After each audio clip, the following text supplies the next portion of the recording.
Halo semua, semoga semua orang senantiasa diberkahi oleh Tuhan semesta alam. Ya, kali ini saya ingin berbagi pengalaman dan juga menjawab beberapa pertanyaan-pertanyaan dari teman-teman yang lain yang masuk melalui WhatsApp ya, tentang bagaimana mengenali apakah suatu rumah mempunyai entitas makhluk gaib yang merupakan penunggu daripada rumah tersebut. Menurut saya setiap manusia ya itu mempunyai kemampuan untuk mengindera, bahkan sampai kepada hal-hal atau makhluk yang tidak kasat mata. Kuncinya adalah satu, adanya ketenangan ataupun kedamaian jiwa pada orang tersebut. Hal-hal yang perlu diingat adalah bahwasanya entitas makhluk halus tersebut pada dasarnya itu adalah energi, sehingga mempunyai frekuensi dan vibrasi ya. Oleh karena itu, pada saat kita saya mendeteksi suatu rumah apakah mempunyai makhluk halus atau tidak. Pertama yang saya perhatikan itu adalah di sekitar luar rumah, apakah terdapat trafo listrik, apakah terdapat kabel listrik yang bervoltase tinggi, ataupun pertemuan dua got dan lain sebagainya. Kenapa? Karena sebagai uh, makhluk energi, mereka itu biasanya suka berada di tempat-tempat seperti itu. Kemudian bila suatu rumah itu mempunyai entitas makhluk halus yang mempunyai energi yang besar, ya, pengaruhnya itu bisa pada seluruh ruangan rumah, bahkan sampai ke depan depan fasad rumah.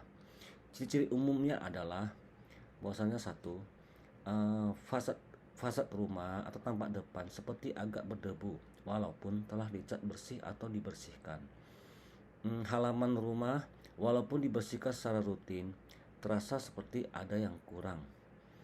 Pada pada saat seseorang memasuki suatu rumah dan kemudian nggak berapa kemudian dia itu bisa merasa kepala seperti tertekan sesuatu atau merasa agak sakit ngilu di ubun-ubun ya.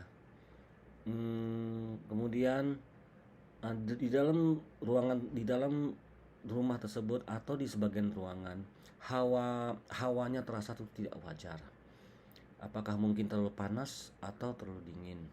Cahaya lampu di seluruh ruangan atau sebagian ruangan itu seperti ada sebentuk kabut tipis yang menyelimuti, sehingga terangnya itu menjadi tidak seharusnya dia seperti berpendar begitu ya. Dan ruangan seperti agak kedap suara.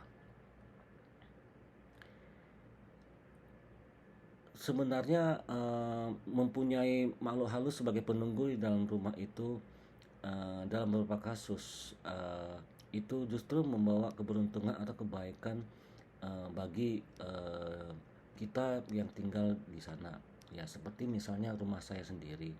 Rumah saya ini biasa saya tinggal begitu saja, dan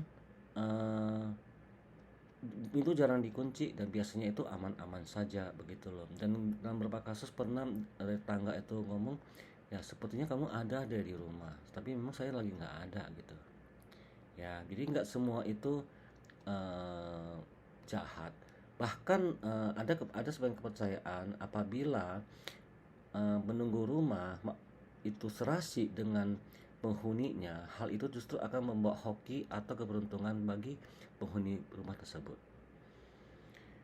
Kemudian apa sih yang seharusnya dilakukan apabila ternyata suatu rumah atau ruangan yang telah dibeli atau disewa, misalnya itu apakah sesimpel seperti eh, apartemen, ternyata mempunyai penunggu atau makhluk halus yang berdiam. Hal pertama adalah cukup bersihkanlah rumah dari debu atau sawang laba-laba. Tutuplah semua lubang-lubang sekecil apapun yang kemungkinan bisa menjadi keluar masuknya serangga. Ya, buang atau singkirkan barang-barang yang tidak terpakai, ataupun barang-barang yang telah rusak. Dan juga singkirkanlah semua foto-foto atau patung. Ya, kalau nggak mungkin disingkirkan, setidaknya diturunkan, dibungkus dengan baik dan ditaruh suatu tempat. Jadi tidak terlihat oleh kita. Rubahlah suasana rumah atau suasana ruangan.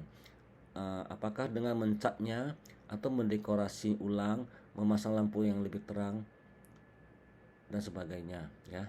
Biasakan membuka jendela atau pintu, ya, supaya udara segar dari luar rumah itu bisa bebas keluar masuk. Biasakanlah hidup bersih.